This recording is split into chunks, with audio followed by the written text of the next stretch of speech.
doy la palabra, primero esta vez le damos la palabra a la diputada Meissner por la parte europea, posteriormente la senadora Cuevas tendrá la palabra y el tema es cambio climático, diagnóstico del resultado de la COP20, diciembre de los resultados de la Cumbre de Lima 2014 y de las perspectivas de la Cumbre del 2015 en diciembre en París. La diputada Meissner tiene la palabra. Gracias. Muchas gracias. Senadoras y senadores, diputados y diputadas, dear colleagues, I just now go over... Bien, paso directamente al inglés. Queridos colegas, estoy convencida que todos aquí presentes en la sala están interesados en la lucha contra el cambio climático. Todos queremos un buen clima para el futuro, para el porvenir. Empiezo con mi diagnóstico crítico. Hay que ser crítico para poder avanzar y llegar a buenas soluciones. Las negociaciones actuales del clima han fracasado. El protocolo de Kioto compromete a países en desarrollo para tomar medidas y no a países en desarrollo. Aunque algunos de estos últimos son grandes emisores de gases de efecto invernadero. La conferencia de 2009 en Copenhague no llegó a un acuerdo nuevo que se le había pedido. Y por último, en Durban en 2011 se dijo que haría falta un acuerdo nuevo para todos los países y que se haría en el año 2015. Ahora, en París este año. Y entraría en vigor en 2020. ¿Cuáles fueron los resultados de lo que se ha dicho para tomar medidas contra el cambio climático? De todos los las partes o países deberán entonces publicar medidas posteriores a 2020 antes de la conferencia de París. No es algo muy determinante. Hay muchos puntos que siguen inconclusos. Se pide que se llegue a un acuerdo en la conferencia de este año, pero no sé la forma jurídica que tendrá. La conferencia de París de forma equilibrada hará mitigación, adaptación, financiación, tecnología, transferencia de tecnología, hacer capacidades y transparencia. El borrador saldrá en mayo de este año, de aquí a 3 meses o 4. Las aportaciones nacionales previstas, con el acrónimo en inglés, especifica precisamente que las partes, los países, tendrán que efectuar una progresión por encima de sus compromisos actuales, incluyendo las medidas de adaptación. No se fija ningún plazo límite para comunicar estas medidas en cuestión. Con el acrónimo inglés se comunicarán con la debida antelación antes de la fecha en cuestión, de forma muy indefinida. Los países ya listos tendrán que hacerlo antes de que concluya el primer trimestre de este año. Muchos no están, pero no hay exigencia legal sobre el contenido de estas medidas complementarias. Hay una lista de información que estas medidas podrían incluir tal o cual punto. Poco preciso. Estas correcciones se van a publicar en la página de Internet de la ONU y las aportaciones de los países comunicadas el 1 de octubre de este año se van a preparar cara a París, a más tardar el 1 de noviembre de este año, pero no habrá ninguna evaluación de estas propuestas complementarias a los países. Esta evaluación no se va a hacer. Hay diferentes plazos y pruebas, pero todo es impreciso. Otros resultados de Lima. Los países desarrollados apoyarán financieramente a los países en desarrollo, sin cifras concretas tampoco. Está muy bien dar una aportación financiera, si no los países en desarrollo no lo conseguirán. El anejo contiene elementos del texto borrador negociado, dejando muchos puntos abiertos. Esto no resuelve ninguno de los puntos de desacuerdo entre los países o agrupaciones de países. Y las opciones reflejan las posturas encontradas, contrapuestas. Reacciones de los políticos. El comisario de Energía, Miguel Arias Cañete, recién elegido, español, dijo que aunque quisiéramos un resultado más ambicioso para Lima, estamos en la buena senda para llegar a un acuerdo global en París este año. es muy optimista, ojalá no se equivoque. En el Parlamento Europeo, en el Comité de Medio Ambiente, y también encabezará Giovanni La Via, que será el presidente de la delegación del Parlamento Europeo a París, dice que Lima es el denominador mínimo común, pero es importante que este proceso prosiga para alcanzar un acuerdo global en París. Hay también voces de decepción y voces de satisfacción que se han oído. Veamos las perspectivas para esta conferencia de París. De 30 de noviembre al 11 de diciembre, la conferencia de las partes de París. Las aportaciones previstas no se han explicado. Es difícil contrastarlas. El mecanismo de una evaluación periódica de aportaciones nacionales pues sería preciso, así como un proceso de verificación e información que también harían falta y comprobación. Y un asunto inconcluso: ¿cuál será la base jurídica para este acuerdo en París? Es problemático porque algunos negociadores quieren acuerdos vinculantes y otros, en cambio, quieren aportaciones voluntarias. Es probable que haya un acuerdo de abajo arriba basado en aportaciones voluntarias y no vinculantes, compromisos vinculantes. Poco probable es que haya un acuerdo de Kioto de arriba abajo como un presupuesto fijo de carbono, porque Estados Unidos y China no lo quieren. Y tienen otro planteamiento. En cuanto al Fondo Verde, hay 10.000 millones de dólares que se han comprometido a finales de 2014 y 120.000 que serán entonces movilizados aquí a 2020, este Fondo Verde Ecológico. Los detalles se van a negociar en todo este año. El Fondo Verde Ecológico. Es poco probable que todos los asuntos queden resueltos antes de la conferencia de las partes, la COP en París. Las siguientes negociaciones serán en Ginebra, ya se han hecho, fue la semana pasada. Las siguientes serán en Alemania en junio de este año. No hay plazo límite para las aportaciones o para presentarlas. Hay países o partidos que esperarán que otros muevan ficha antes de presentar las suyas, para ser más ambiciosos o menos que los demás. Depende del resultado, no lo sé. ¿Qué quiere la Unión Europea en cuanto a la política climática? En octubre del año pasado, el Consejo Europeo convino una reducción de gases invernadero en un 40% de aquí a 2030. Comparado con el nivel de 1990.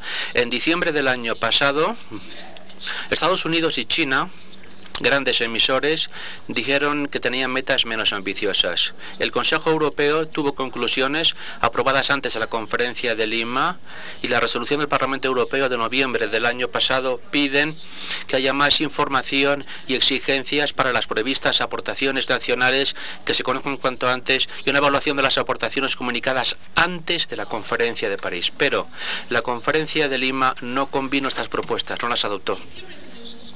La resolución del Parlamento Europeo dice que es importante que haya ahorro energético, rendimiento energético y cambios tecnológicos.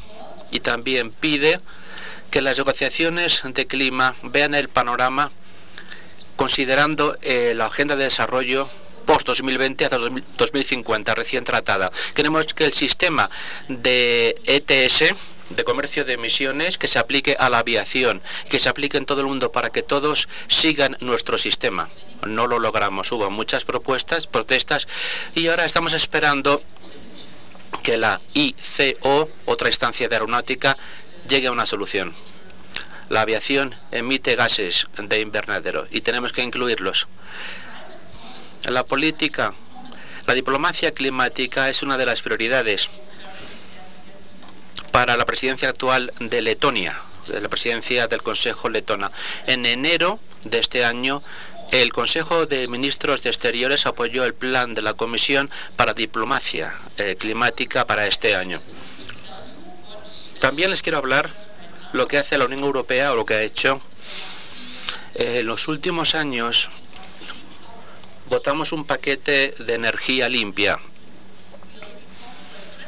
Queremos que haya una infraestructura de transporte en los países miembros, LPG, hidrógeno, electricidad y otros combustibles autónomos para los años venideros, combustibles alternativos. Tenemos cifras. Queremos también crear una unión energética con infraestructura en toda la Unión Europea que lleve al consumidor entonces el sol del sur entonces y el viento del norte, a las industrias que lo necesiten, que haya más transporte público, ha habido bastantes resoluciones, incrementar la movilidad, y ahora estamos tratando la estrategia de bosques, la silvicultura, porque los bosques, si lo hacemos bien de forma sustentable, Alemania es un ejemplo, porque es el ejemplo que mejor conozco. En Alemania, mi país, la leña es muy importante para la construcción, la madera se emplea mucho en la construcción y también para tecnología entonces de parques eólicos en el mar, lejos de tierra. Hemos utilizado menos madera de la provista. Es un sistema totalmente sustentable. Y queremos decir al resto de Europa que esto funciona porque los bosques capturan entonces el CO2 y sería interesante poder incrementarlo. Observaciones personales. Verán, estoy terminando ya. Soy política y por eso, igual que todos ustedes, viajo bastante. He aquí las observaciones personales. El aire acondicionado aquí en el Parlamento, en el Senado y en el Parlamento Europeo, y por doquiera vaya, en centros de conferencia en África o países en desarrollo, el aire acondicionado arroja demasiado aire frío. Y queremos poder financiar un buen sistema de aire acondicionado entonces para que no haya tanto calor, pero no es muy bueno para la salud. Y a veces es un despilfarro de energía. ¿Qué podemos hacer? Los políticos se nos pide que tomemos decisiones adecuadas, controlemos lo que hagamos. ¿Por qué no tratar lo del aire acondicionado? Un ejemplo muy sencillo. Las toallas en los hoteles. Por el suelo, para que las cambien, las dejamos y las colocamos entonces en la barra para que utilizarla al día siguiente. A menudo es imposible porque los hoteles ni siquiera tienen, aunque yo vuelva a la habitación, la he puesto entonces en la barra, me la vuelven a cambiar. Pasa en Bélgica, pasa en Europa. Son pequeños pasos, pero a la larga contribuyen y se acumulan. Aunque la recepción diga que sigue, tiene una política ecológica, en cambio, las gobernantes que limpian las habitaciones la cambian continuamente. Aumentemos la concienciación en la sociedad y los políticos tenemos que predicar con un buen ejemplo para proteger el clima. Termino ahora. La protección del clima es importantísimo para nosotros y también para las futuras generaciones. La población crecerá en todo el mundo, así pues puede haber muchas más emisiones en el futuro si no tomamos ahora las decisiones adecuadas.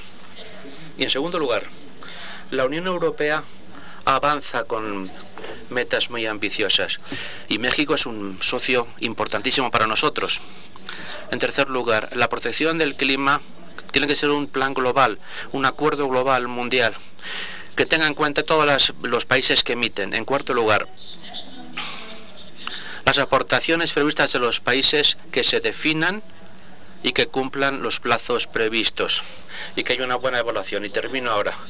Los acuerdos climáticos sirven para algo si son vinculantes en todo el mundo para todos los países participantes. ¿Concuerdan conmigo, creo yo, con mi última observación?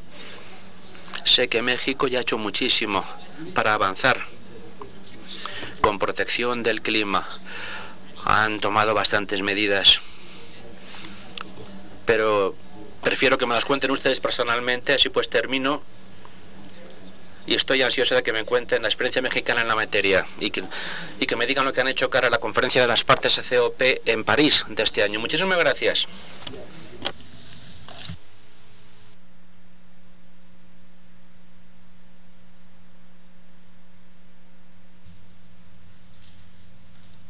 Muchísimas gracias a la diputada Meissner por su participación y vamos ahora a ceder el uso de la palabra a la senadora Gabriela Cuevas. Adelante, senadora. Muchas gracias a ambos presidentes. De nueva cuenta, bienvenidos a nuestros compañeros parlamentarios europeos y también a quienes los acompañan. Sin duda, el tema del cambio climático pues, es un tema en esos donde la realidad se va imponiendo.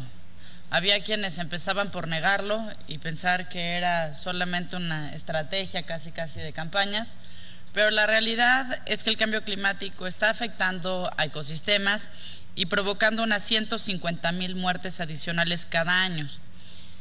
Los científicos lo que advierten es que de incrementar la temperatura global más de 2 grados centígrados con relación a los niveles preindustriales, estaríamos generando un cambio climático catastrófico que sería ya irreversible. De continuarse la tendencia actual de calentamiento, el reporte del Panel Intergubernamental sobre Cambio Climático de Naciones Unidas observa que a finales del siglo XXI nuestro planeta podría ya observar un incremento de estos 2 grados centígrados de temperatura. Y para entender la gravedad de dicho aumento, basta señalar que entre 1850 y el año 2005, la temperatura global incrementó apenas 0.61 grados centígrados. Ante este escenario, cada uno de nuestros países y sociedades podría enfrentar diversos riesgos. Por ejemplo, en el caso de México, podríamos ver nuestros ecosistemas amenazados por una creciente ocurrencia de incendios forestales, sufrir inundaciones constantes en áreas costeras, con las consecuentes pérdidas humanas y materiales. Es más, si vemos las fotos satelitales de México hace 30 años y México ahorita, el México hace 30 años era un México donde predominaban las áreas boscosas, era una imagen verde. Hoy la imagen satelital de México es una imagen árida. Y peor aún, de conformidad con el reporte antes mencionado, la agricultura podría sufrir severamente las consecuencias de largos periodos de sequía en algunas zonas y precipitaciones excesivas en otras. A nivel global también es preocupante que el consumo mundial de energéticos podría incrementarse en un 56% para el año 2040, lo que implicaría el aumento en 46% de la emisión de gases de efecto invernadero comparado con 2010. Esto solamente en un periodo de 30 años, y son datos de la Agencia Internacional de Energía. En específico, los 3 riesgos vinculados con el cambio climático en el mediano plazo son, primero, la destrucción de la integridad de ecosistemas y bajas humanas como consecuencia de incendios forestales que son cada vez más frecuentes. En segundo lugar, la mortandad humana relacionada con las altas temperaturas. Y en tercero, las inundaciones urbanas en áreas costeras provocadas por precipitaciones excesivas y eventos climáticos extremos, por ejemplo, los huracanes, que en México cada día los vemos más catastróficos. Los eventos de huracanes en México, el potencial de devastación cada vez es mayor. Algunos de estos riesgos, incluso algunos distintos relacionados con su clima endémico, también deberán enfrentarse en los países europeos. De esta manera, tanto México como Europa, junto con la comunidad internacional, enfrentamos 2 grandes retos. Por un lado, procurar la conservación del medio ambiente, la protección de la biodiversidad y la mitigación de los efectos adversos del fenómeno de cambio climático, y por otro, el desarrollo socioeconómico en nuestros países. Históricamente, estos 2 retos, por un lado la conservación del medio ambiente y por el otro el desarrollo económico, se han visto como alternativas que parecen mutuamente excluyentes. La realidad es que esto se trata de un falso dilema. No están peleados el crecimiento económico con la preservación del medio ambiente. Lo que sí debe hacerse es impulsar un modelo de desarrollo sustentable e incluyente que responda a las necesidades ambientales y de bienestar social al mismo tiempo. Y este debe ser el objetivo de todo instrumento internacional que apunte a mitigar los efectos adversos del cambio climático. Al respecto, es importante señalar que se esperan cambios estructurales en la economía global, principalmente por lo siguiente. Primero, el 70% de la población a nivel mundial vivirá en ciudades. En segundo lugar, la demanda de energía mundial aumentará en un 40%. Y en tercero, existirá una mayor presión sobre el uso del suelo, el agua y los bosques. Incluso si ahora analizamos estos datos a la luz de la disminución en los precios del petróleo, la disponibilidad de energéticos es mucho más alta y es muy probable también que esté aumentando su consumo a una tasa más alta. ¿Cómo lograr una transición a una economía baja en carbono? Todos los países de todos los niveles de renta tenemos la oportunidad de lograr crecimiento económico sostenido y al mismo tiempo reducir el riesgo del cambio climático. Pero los próximos 15 años son cruciales para lograr estas metas. El cambio climático es muy diferente a los demás retos que ha enfrentado la humanidad por 3 características fundamentalmente. Primero, la gran incertidumbre que existe respecto a los impactos futuros. Es decir, hay quienes todavía niegan la existencia de consecuencias a partir del cambio climático. En segundo lugar, la mayor parte de los impactos se producen a largo plazo. Y en tercero, la gran diferencia que existe entre los países desarrollados y en vías de desarrollo en relación al reparto de la responsabilidad y a los impactos del cambio climático. ¿Cuál es la naturaleza del problema? El nuevo informe del panel intergubernamental, el de 2013, confirma lo que se adelantó desde el año 2007, en específico que es extremadamente probable que la influencia humana sea la causa dominante del calentamiento global observado desde la década de los 50. Y dicen que hay un 95% de probabilidad que sí seamos los seres humanos los responsables de estos problemas. Aportan datos que parecen ante todo evidentes. Primero, las últimas 3 décadas han sido más calientes que ninguna otra desde 1850. La tasa de crecimiento del nivel del mar desde 1950 es mayor que la media de los 2000 años anteriores, desde 1993 a 3.1 milímetros por año. Durante las últimas 2 décadas, los hielos de Groenlandia y el Antártico han perdido masa y los glaciares se han reducido en todo el mundo. Y el periodo de 1983 a 2012 ha sido probablemente el periodo más cálido de los últimos 1400 años. Si lo vemos desde el análisis de los costos y los beneficios, también ahí existe, pues me parece, un falso debate e información errónea. Hay quienes consideran que combatir el cambio climático resulta caro. La realidad, una vez más que se impone la realidad al discurso político, tiene que ver con una realidad donde cada año nos costará más combatir los efectos del cambio climático. Por ejemplo, conforme aumente más la temperatura, el ejemplo que ponía usted, diputada, es ¿qué vamos a hacer con el aire acondicionado? Si dejáramos de contaminar, probablemente necesitaríamos menos aire acondicionado. Pero esto se está convirtiendo en un círculo vicioso, donde gastamos más para combatir los efectos de un cambio climático, pero al mismo tiempo estamos aumentando la presencia de carbono en nuestra vida cotidiana. Algunos estudios, como el informe Stern en 2007 y el del panel intergubernamental de 2007, hablan de una pérdida equivalente entre el 5 y el 20% del Producto Interno Bruto Mundial como consecuencia del cambio climático. De acuerdo con el panel intergubernamental de 2014, los costos asociados a un escenario de 2.5 grados centígrados ronda entre el 0.2 y el 2% de la renta mundial, sin incluir los costos asociados a eventos extremos, es decir, cualquier costo asociado a huracanes, a sismos y demás no entrarían en esta evaluación.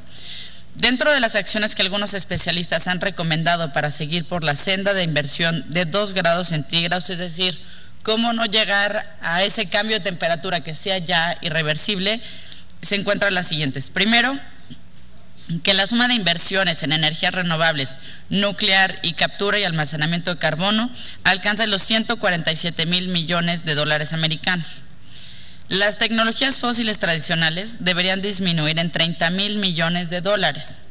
La inversión en eficiencia energética en el transporte, la edificación y la industria por valor de los 336,000 millones de dólares.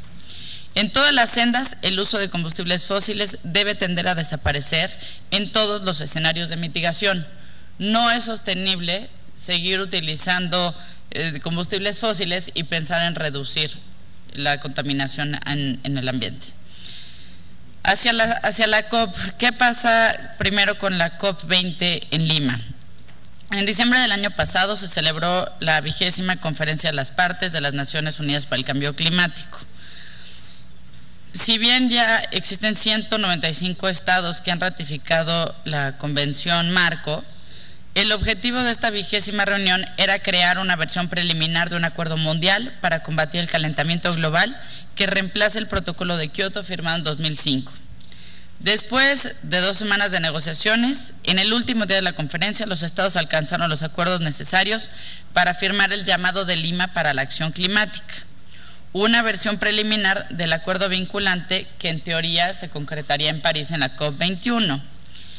Entre los principales acuerdos establecidos en Lima se encuentran la integración del Comité Ejecutivo de Pérdidas y Daños, avances en el fortalecimiento de los planes nacionales de adaptación de las naciones participantes, el Plan de Trabajo de Lima sobre género, que es la primera política en materia de género impulsada en el contexto de una COP, el aumento de los recursos del Fondo Verde del Clima de $9.300 millones a $10.200 millones, la meta original era de $10.000 millones, avances en la implementación del mecanismo reducción de emisiones por deforestación y degradación de los bosques, el lanzamiento de Lima Information Hub, una base de datos de resultados, planes y estrategias nacionales, y se reiteró el llamado a los países desarrollados a incrementar sus aportaciones financieras.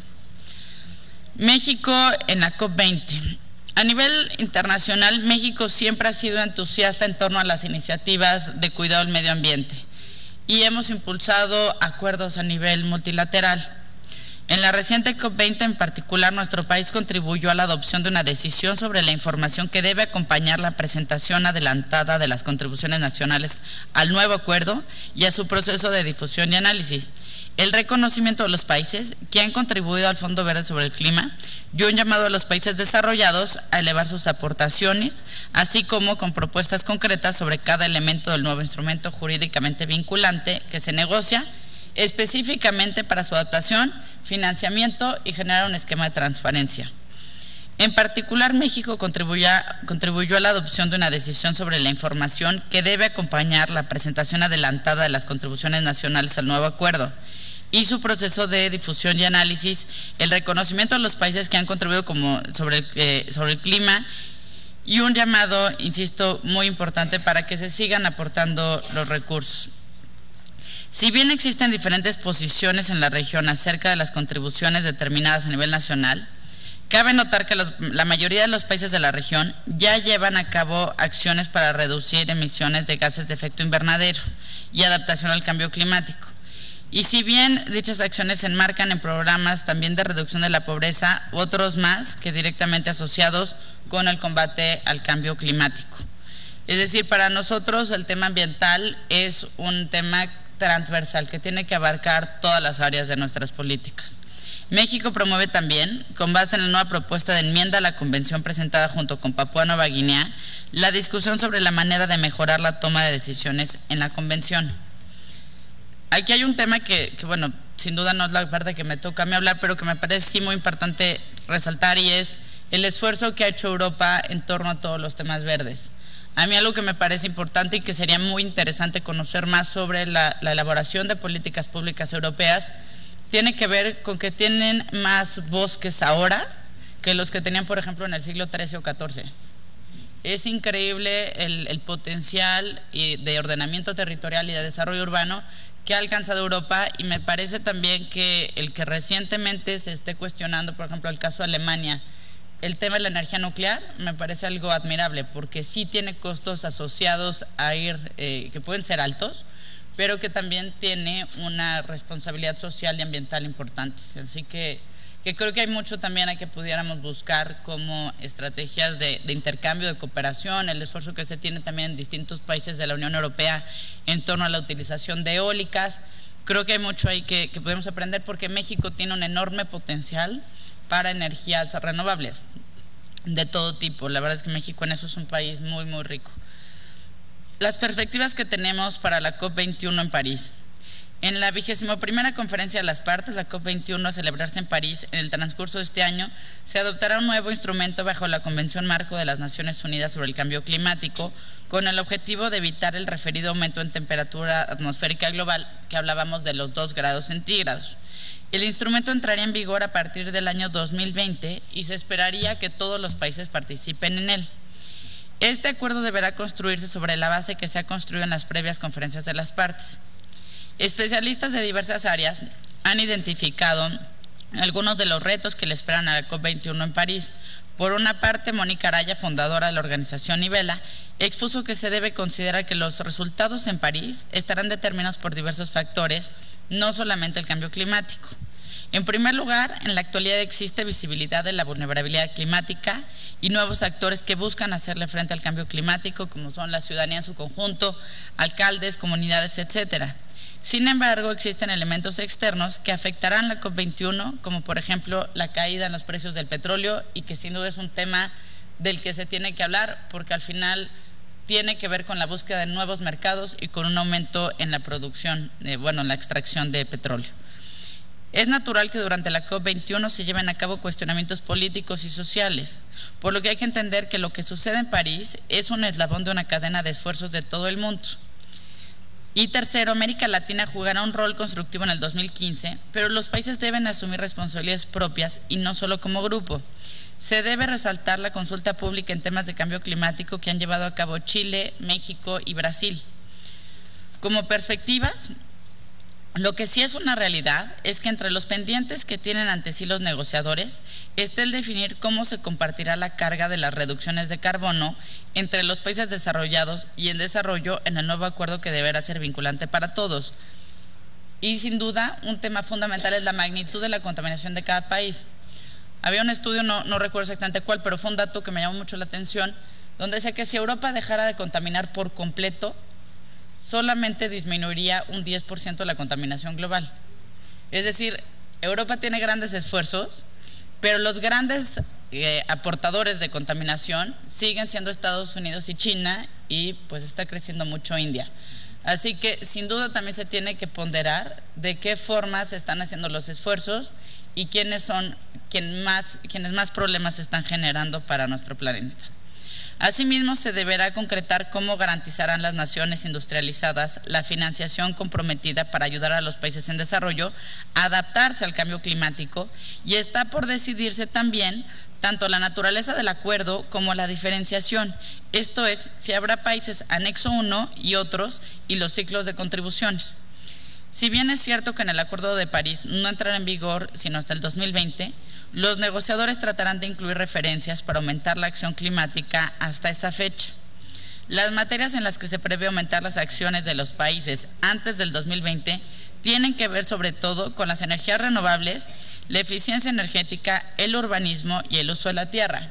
La principal causa de contaminación en países en desarrollo son precisamente los cambios de uso de suelo. Así que es un tema que, después de todos los debates que hemos tenido, también acaba en un tema de legalidad. Temas que deben ser resueltos por el Acuerdo de París. La Conferencia de Lima dejó una serie de cuestionamientos importantes sin resolver. En primer lugar, la naturaleza de las contribuciones de los países no se especifica claramente, lo que ocasionará que éstas sean difíciles de comparar y evaluar. Dado que las contribuciones de los países no serán formalmente evaluadas o revisadas antes de la Conferencia de París, es probable que estas últimas no alcancen las reducciones de emisiones requeridas para mantener el calentamiento global por debajo del límite acordado internacionalmente de 2 grados centígrados. Por lo tanto, un proceso para la evaluación periódica y el fortalecimiento de los esfuerzos nacionales tienen que ser elementos importantes del nuevo acuerdo. Los procesos de supervisión, reporte y verificación de las contribuciones nacionales también tendrán que ser acordados. Otra cuestión sin resolver, insisto, es la forma jurídica del acuerdo. Mientras que algunos negociadores favorecen un acuerdo rígido y jurídicamente vinculante, otros prefieren un enfoque ascendente basado en contribuciones voluntarias, que ya vimos que no ha funcionado. Y en tercer lugar, por último, los temas de justicia y equidad deben abordarse reconociendo que los países desarrollados tienen una mayor responsabilidad histórica por el cambio climático y capacidad para llevar a cabo acciones. Por lo tanto, sí se espera que estos realicen mayores contribuciones a la reducción de emisiones, así como al financiamiento climático para los países en desarrollo. Pero el volumen y el alcance de tales contribuciones son inciertos. Sin duda creo que este es un tema en el que tenemos mucho por hacer, y yo me inclinaría a que pudiéramos, si aquí los presidentes estuvieran de acuerdo, pues no solo tener estos intercambios que son muy interesantes, sino incluso buscar cómo poder intercambiar, digamos, una serie de cuáles son las mejores prácticas legislativas y las mejores prácticas en políticas públicas, porque en el Senado ya contamos con una comisión para cambio climático y contamos también con una comisión dedicada al ordenamiento territorial, e incluso otra dedicada al desarrollo metropolitano. Entonces me parece que habría mucho que pudiéramos intercambiar sobre cuáles han sido las mejores prácticas, y a mí personalmente sí me encantaría que así como Europa recuperó sus bosques, también México pueda recuperar sus bosques y sus ríos.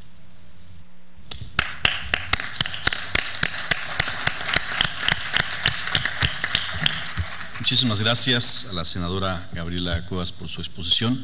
Sin duda una propuesta muy valiosa, y recordar que esta comisión parlamentaria mixta tiene la facilidad de ser dinámica y de poder generar las adecuaciones y los cambios necesarios. Es decir, hay temas que son recurrentes. El tema del acuerdo global es un tema que se está tocando cada ocasión que tenemos la oportunidad de reunirnos, y hay temas como derechos humanos, etcétera, que son siempre temas importantes y que vamos actualizando.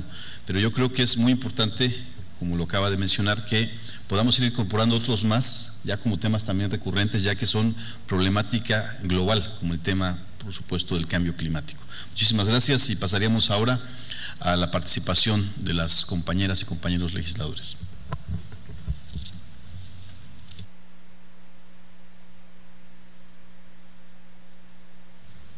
Sí, doy la palabra a la diputada Francisca Keller. Thank you very much. Nobody else wants to, then I'll take the floor. Thanks. Gracias a los dos relatores por sus magníficas presentaciones. Poco me queda por añadir, pero quisiera poner de manifiesto que hablamos del cambio climático muy unido a lo que tratamos ayer, derechos humanos. Porque si no luchamos contra el cambio climático, estamos también vulnerando los derechos humanos de muchas personas, prestando atención sobre todo a los pueblos indígenas que sufren los efectos del cambio climático. Dichos efectos están por doquier, no hay que buscar muy lejos, y es un factor destacadísimo. Y también en la lucha contra el cambio climático hay que tener presente los derechos humanos y también cómo los afectamos con las medidas que tomemos para que no repitamos los errores del pasado.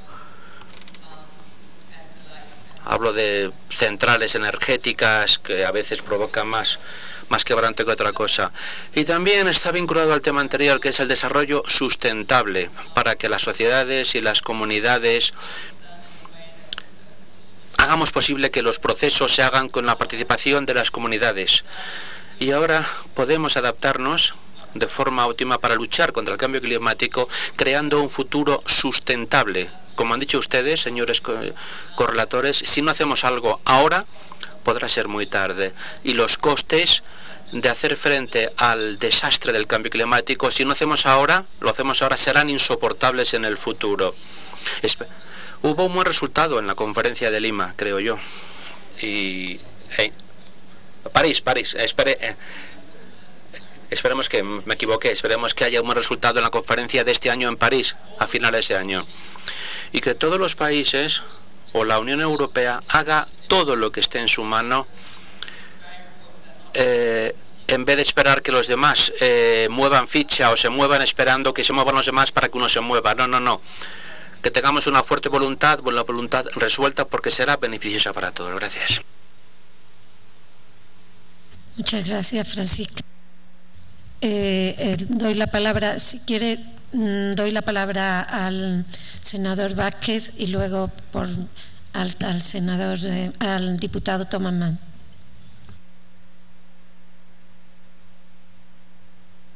Pues yo quiero felicitar a ambos ponentes porque nos han dado una actualización y nos han hecho pensar, reflexionar sobre lo avanzado sobre este tema tan importante que involucra no solamente a la región europea, sino a toda la humanidad.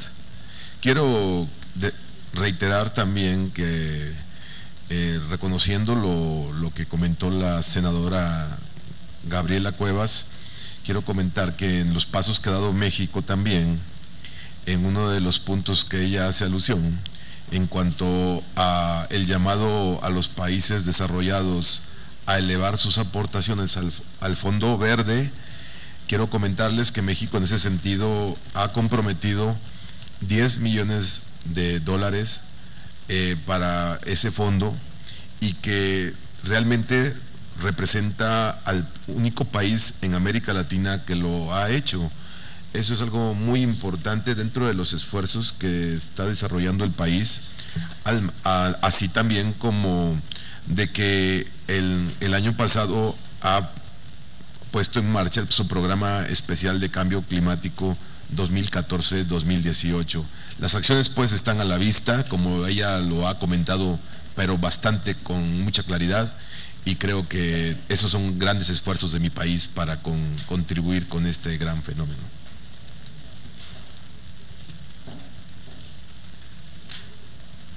Sí, muchas gracias, diputado. Ahora quería dar la palabra al embajador de la Unión Europea en México y a continuación al diputado Mann. Muchísimas gracias, señora presidenta. También quisiera felicitar a las dos ponentes por la calidad de sus presentaciones, que no solamente nos han indicado claramente los desafíos en el juego, sino también el camino muy importante que queda delante de cara a la reunión COP21 en París en diciembre. En ese contexto quisiera destacar la calidad de la coordinación estrecha que siempre ha existido entre México y la Unión Europea en los foros internacionales en relación con el tema de la lucha contra el cambio climático. Creo que en los próximos meses, tanto México como la Unión Europea vamos a tener que desplegar grandes esfuerzos de diplomacia pública para lograr los objetivos que compartimos en París. Y en ese contexto quisiera otra vez recordar que el 22 de abril aquí en la Ciudad de México vamos a estar celebrando el próximo diálogo de alto nivel en materia de cambio climático, que es una oportunidad más para compartir criterios y para alinear posiciones de cara al COP21. Y luego, desde luego, viene también la cumbre UE-CELAC en Bruselas en el mes de junio, donde este tema de cambio climático seguramente estará en la agenda. Y estamos también buscando una oportunidad para que se celebre una reunión entre nuestro comisario encargado del cambio climático con los ministros CELAC de medio ambiente o de cambio climático. Entonces estos son momentos muy importantes en los próximos meses para que una vez más demos un impulso a nuestra coordinación con México, con los otros socios de América Latina, del Caribe, para avanzar y ojalá lograr esos objetivos tan importantes en París. Muchísimas gracias. Muchísimas gracias, señor Stanley. Señor embajador, ahora tiene la palabra el diputado Thomas Mann. Ja, herzlichen Dank und auch beiden Berichterstattern. Muchas gracias a ambos ponentes. Gracias por la exposición. Mis colegas activos en la Comisión del Parlamento Europeo de Medio Ambiente siempre van a las grandes conferencias y vuelven sistemáticamente siempre lo más frustrados, porque nunca consiguen todo lo que pretendían conseguir. Se van con un listón muy alto y siempre van con el rabo entre las piernas de lo poco que se consigue. En el Parlamento Europeo también tenemos diferentes comisiones parlamentarias que persiguen diferentes prioridades. Tenemos una comisión de industria, una comisión de economía y la comisión de medio ambiente. Siempre le decimos, vale, sois los de la sección ideológica, grandes ideas pero poquito en la práctica. Y los demás siempre acusan a las otras comisiones parlamentarias que solo se empeñan en querer crecimiento, economía y el euro en el ojo y nada más. Bueno, no, queremos que haya crecimiento y protección del medio ambiente mano en mano, combinando. Entonces, al contrario, o en comparación con Bruselas, ¿cómo lo hacen ustedes en México? ¿Llegan ustedes siempre a ponerse de acuerdo en sus órganos parlamentarios por el carácter mismo de México, donde ha habido tanto avance económico? ¿Tienen ustedes mejor visión de compatibilidad del medio ambiente que nosotros? Porque nosotros lo que vivimos en el Parlamento Europeo es lo típico de los parlamentos nacionales, una eterna contradicción. Yo veo que en la COP21 de París tenemos que seguir progresando. No debemos dejarnos impresionar por el hecho de que algunos resultados no estén decididos todavía. Tenemos que presionar por todas partes. Y solo hay una oportunidad de que podamos ordenar nuestro futuro, cuando sepamos que hemos hecho nuestros deberes, porque Fukushima nos ha hecho más que reflexionar, ojalá, y ahora tenemos que empezar a practicar los resultados concretos. Pienso, por ejemplo, en las instalaciones eólicas que quieren construirse en Alemania por doquier, en ciudades y zonas rurales por doquier. Hay protestas ciudadanas permanentes, pero al final siempre se dice, no. Si aquí se rechaza la energía eólica, le colarán a usted la energía hecha en otro lado. No, el panorama no es nada fácil y me pregunto qué hacen ustedes en México. ¿Nos pueden dar un mejor ejemplo de cómo encontrar consenso parlamentario? Muy bien, muchísimas gracias, diputado Thomas Mann. Y no sé si alguien más quiere tomar la palabra. ¿Sí? La señora Francisca Keller, antes de dar la palabra a la señora Meissner y a Cuevas, senadora Cuevas, para que ya cierren y contesten a sus preguntas. Gracias. Thank you. I only wanted to quickly... Responderé brevemente al que dijo el señor Mann sobre crecimiento y cambio climático. Si nos fijamos en lo que hay que hacer, hablo de inversiones, energías renovables, o los instrumentos de conexión energética y también el rendimiento energético, energías que no sean gravosas para el medio ambiente. El cambio climático es un motor de crecimiento. No es una contradicción, sino más bien el cambio climático y financiarlo serán acicates y motores de crecimiento. No hay contradicción.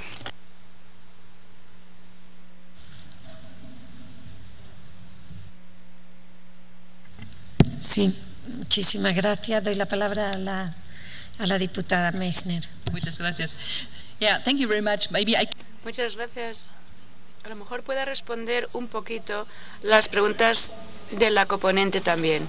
Se ha dicho que es importante que México conozca las experiencias europeas en materia de energías renovables. Sí, ciertas buenas experiencias ya tenemos acumuladas en Europa, más bien en países del norte de Europa, no tanto en países del sur, pero podría darse ejemplo. Grecia tiene un montón de sol y no usa mucho la energía solar, por dar un ejemplo. Grecia podría aprender algo de los países más del norte de Europa, más evolucionados en ese sentido. En términos generales, nos centramos mucho los europeos en la innovación y también la investigación. Damos subvenciones para nuevas tecnologías y su generación. Alemania a lo mejor es muy ambiciosa, ¿no? En Alemania aplicamos la Energiewende del cambio energético, un cambio filosófico dentro de nuestra energía, porque después de Fukushima Alemania dijo, no queremos más energía nuclear, vamos a ir desmantelándola gradualmente lo antes posible para poder centrarnos lo más posible en energías renovables. Evidentemente, apalancando primero con grandes subvenciones. En otros países se ve en el Parlamento Europeo que hay gente de otros países que dicen, nos parece que es muy ambicioso y demasiado ambicioso lo que pretenden ustedes. Si tienen ustedes éxito, muy bien, les seguiremos. De hecho, hoy en día nos enfrentamos a ciertos problemas, como señalaba Thomas Mann, porque todos quieren energías renovables, pero hoy por hoy se protege la energía eólica en el Mar del Norte para que a los consumidores se les pueda acercar esa energía y, sin embargo, luego falta el eslabón de la infraestructura para que la energía eólica producida pueda llegar a los hogares y para que podamos ahorrar otras energías y salvar el planeta. Claro, nadie quiere que le pongan el molino, la turbina eólica delante de su patio, ¿no? Que son muy ruidosas. Pero cuando hablamos de la infraestructura, nadie quiere que cruce la infraestructura de las redes de alta tensión. Y sin embargo necesitamos una unión de la energía en Europa y grandes infraestructuras de conducción energética en Europa. Ya tenemos lo que llamamos el vínculo del sur, que cruza Alemania entera. Cuando se propuso al principio, se dijo que iba a pasar a través de mi región, Sajonia, y nadie quería esa protesta, nadie quería esos mamotretos eléctricos delante de su campo. Y sin embargo, vimos que hay que aprovechar la población y hay que convencer a la población de cuál es el plan a largo plazo.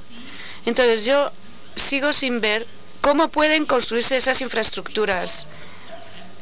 Es un problema importante. Necesitamos buenas soluciones para ello. Incluso tenemos dinero asignado para financiación de ese tipo de proyectos europeos con 6.000 millones de euros dedicados a infraestructuras energéticas en Europa, que no es suficiente para hacer todo lo que debe hacerse, pero tampoco es tan poco. Habría que saber si las infraestructuras para energía pueden combinarse, por ejemplo, con las ferrovías alimentadas por flujo eléctrico. Si se combina el flujo eléctrico para trasladar energía eléctrica, aprovechando que de todas formas tiene que pasar una vía del tren cruzando el campo,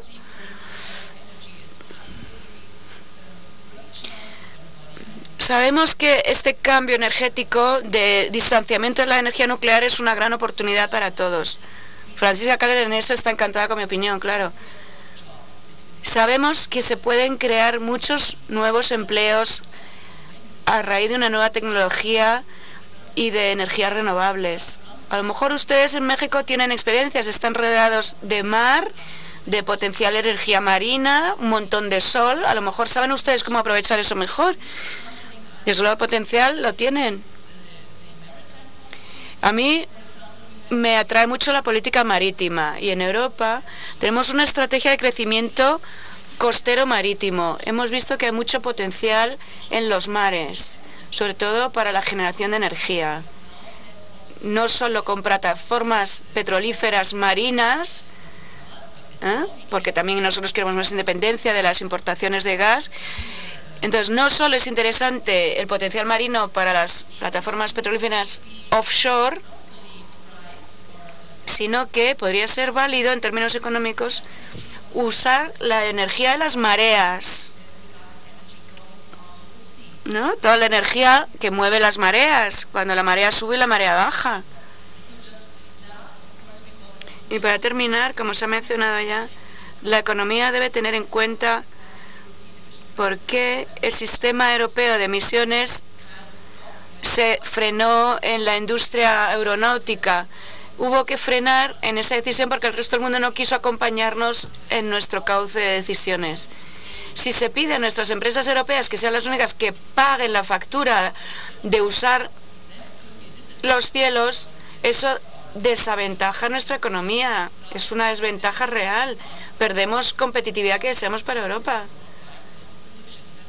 Aunque en eso no nos empeñamos solo en proteger a Europa, lo que queremos es un beneficio para toda la economía de todo el mundo.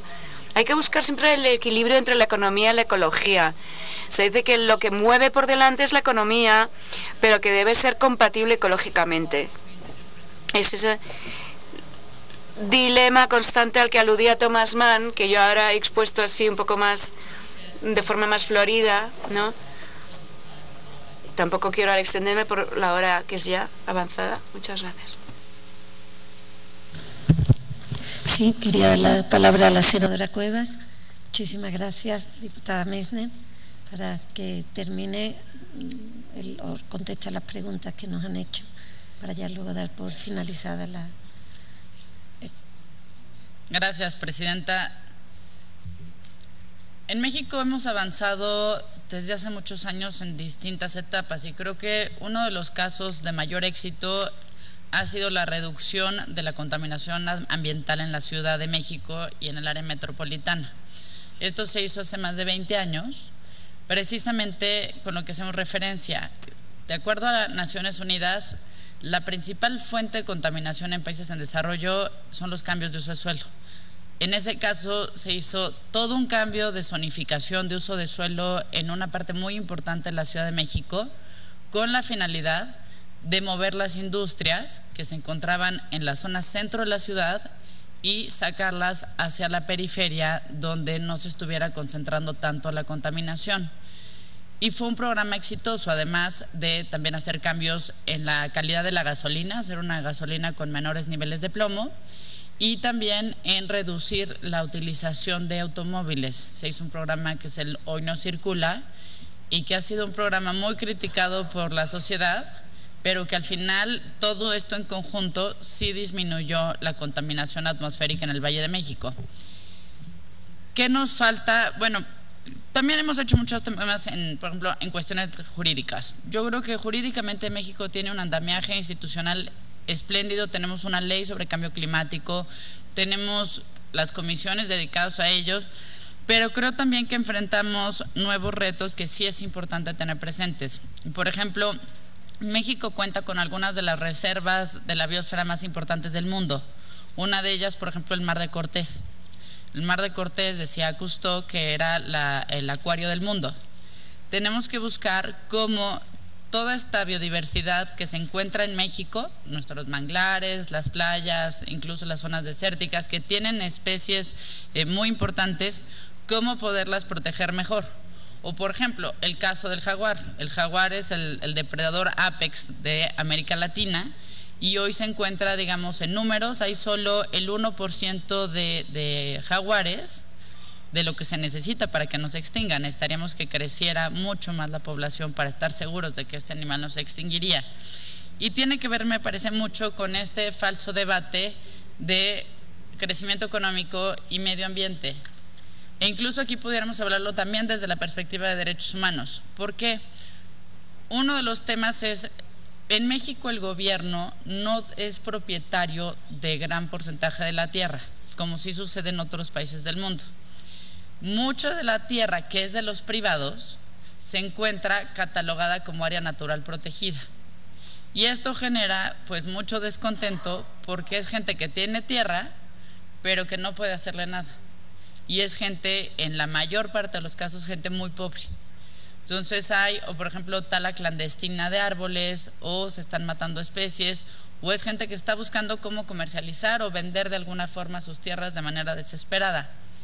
Parte de lo que se está haciendo ahora en el gobierno, que me parece que si se hace de la forma correcta, con plena transparencia y apego a criterios ambientales, sí sería muy importante que estas áreas naturales protegidas cuenten con un manejo específico para cómo poder, o sea, qué sí se puede hacer sin que afecte a la naturaleza, pero que sí pueda representar una utilidad para los propietarios. Otro de los retos también para nosotros muy importante tiene que ver con la reciente reforma energética que hemos aprobado, y esto tiene dos vertientes. Una, el fracking. El famoso fracking que en algunas zonas de Estados Unidos generó un caos. Nosotros consideramos que podemos aprender de qué se hizo mal y no hacerlo. Ya hoy la tecnología es muy distinta a la que empezó en los Estados Unidos hace más de una década. Por otro lado, también tenemos ahí leyes pendientes de aprobar y que no han tenido los consensos suficientes. Una es la ley de transición energética. Esta debió haberse votado, pues aquí Rabindranath sabrá más, pero la parte ambiental de la reforma energética lleva un rezago de como 6 meses. Y ahí me parece fundamental que, si bien ya estamos avanzando en las licitaciones en la parte de extracción de petróleo y de gas, pues avancemos aún más rápido en la legislación ambiental. Al final, el derecho a un medio ambiente sano sí es un derecho humano que debemos tutelar. Por otro lado, México tiene un enorme potencial. Es increíble el potencial que tiene México, que yo creo que bien planeado pudiera generar polos de desarrollo que sirvieran también a nuestros vecinos de Centroamérica. Por ejemplo, es altamente probable que México cuente con yacimientos de petróleo y de gas en la frontera con Guatemala. Y también es altamente probable, y se encuentra actualmente en todo un debate, que podamos tener yacimientos de petróleo en las aguas profundas que se encuentran en lo que es el hoyo de Dona Oriental, que es, digamos, un espacio en el Golfo de México donde Estados Unidos, Cuba y México tendrían parte.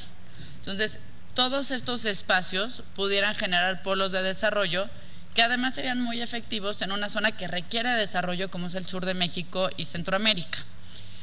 ¿Qué tenemos también? Tenemos un potencial solar impresionante. eólico, geotérmico. México es el cuarto productor de energía geotérmica en el mundo.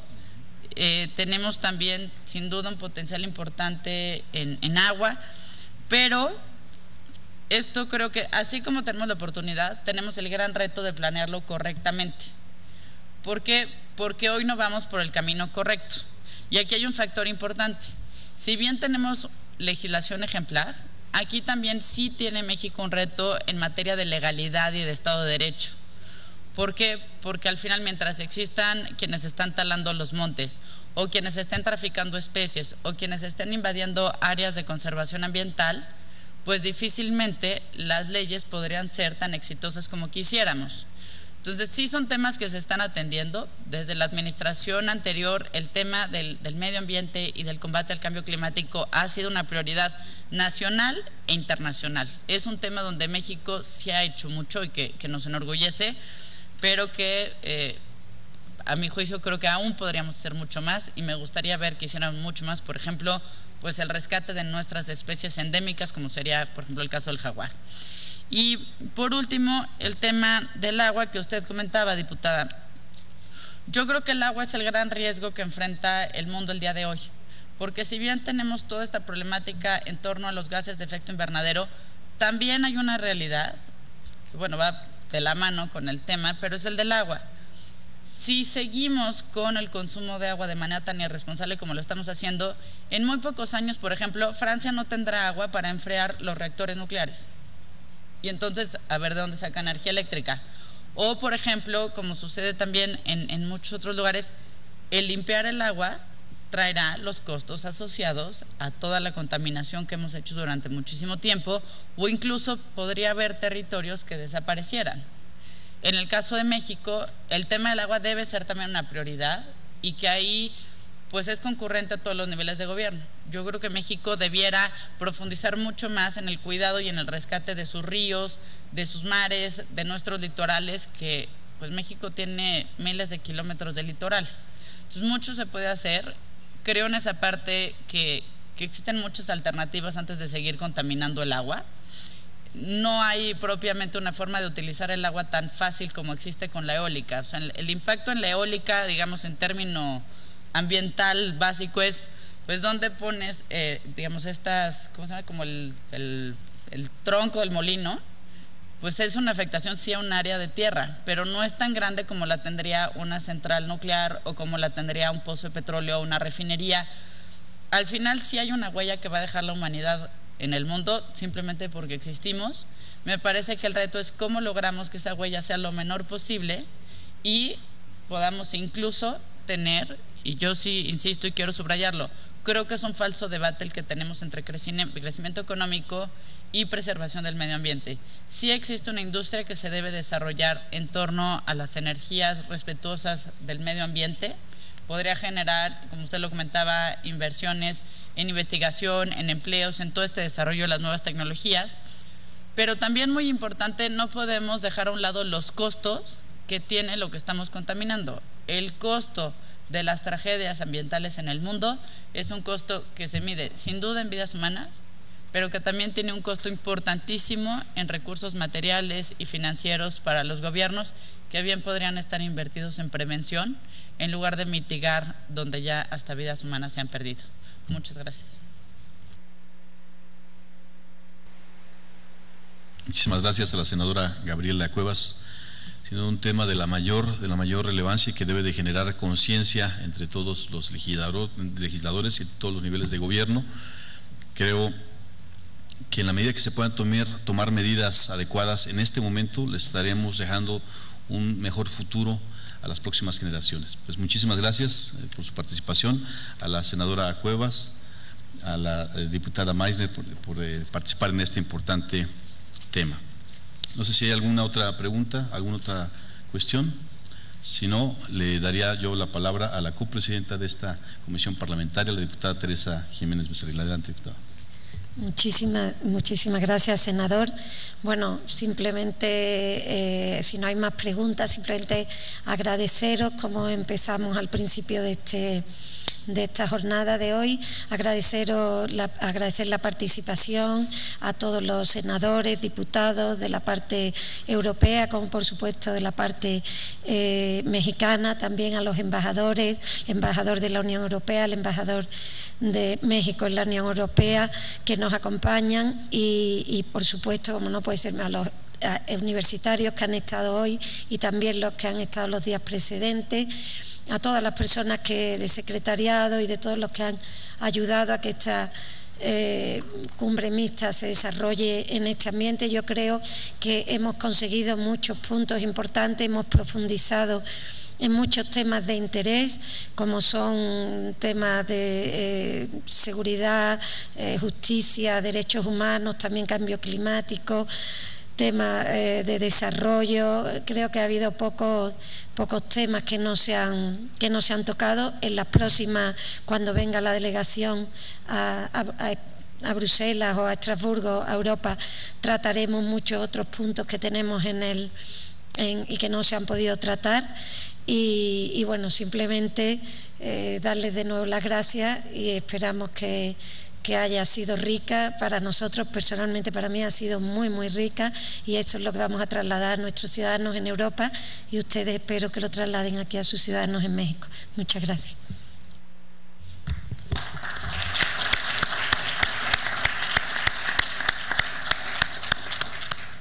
Bien, pues concluyendo este evento, a mí en este momento quiero agradecer a toda la gente que hace posible que esto se dé.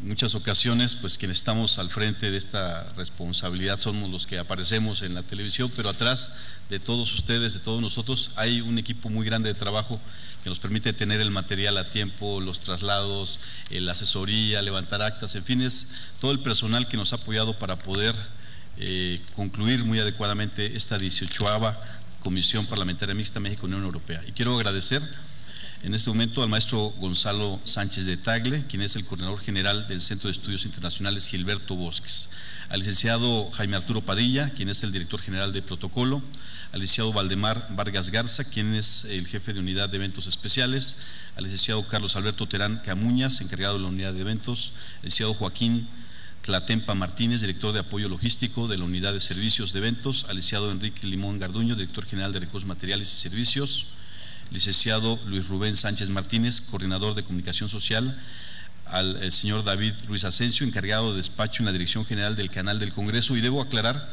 que estos debates que se han llevado el día de ayer y el día de hoy han sido transmitidos por el canal del Congreso en vivo. Todo esto rico debate que se ha generado en torno a temas tan diversos ha estado transmitiéndose en todo momento. Le agradecemos, por supuesto, la participación de todos los compañeros que están en el área de comunicación. También a Juan Ignacio Rosales Velázquez, encargado de Informática y Telecomunicaciones, a Isidro González Blanco, jefe de la Unidad de Resguardo Parlamentario, a Juan Francisco Omeira, jefe de Unidad de Servicio Médico, a la María Cristina, titular de la Atención a Senadores, y por supuesto a la doctora María Teresa Franco González Salas, directora general del Instituto Nacional de Antropología e Historia, por las facilidades dadas. Yo agradezco también la presencia, el interés y la participación en todo momento de nuestros embajadores, de nuestro embajador de México ante la Unión Europea, que ha hecho un gran esfuerzo y de inmediato acudió una vez que se enteró de este importante evento aquí presente, que estuvo en todo momento participando. De la misma manera al embajador de la Unión Europea en nuestro país, muchísimas gracias por estar en todo momento atento, y también a los jóvenes universitarios que nos acompañan y nos acompañaron también el día de ayer, muchísimas gracias, que vienen acompañados del profesor Fernando Gutiérrez Neri, estudiantes de la licenciatura de Economía y de Ciencias Políticas. Muchas gracias por estar aquí. Y en fin, pues, amigas y amigos, comentarles que una vez concluido esto, estaremos nosotros haciendo un pequeño receso con la copresidenta para terminar los últimos detalles del acta, y posterior a esto, ya en unos minutos más, nos estaremos trasladando al Museo Nacional de Arte para que puedan ustedes disfrutar de una comida muy merecida. Muchísimas gracias, un abrazo de parte de un servidor y por supuesto también de todos quienes están en la Comisión de Relaciones Exteriores con Europa. Muchas gracias a todos los que han participado en este importante evento. Gracias y muy buenas tardes.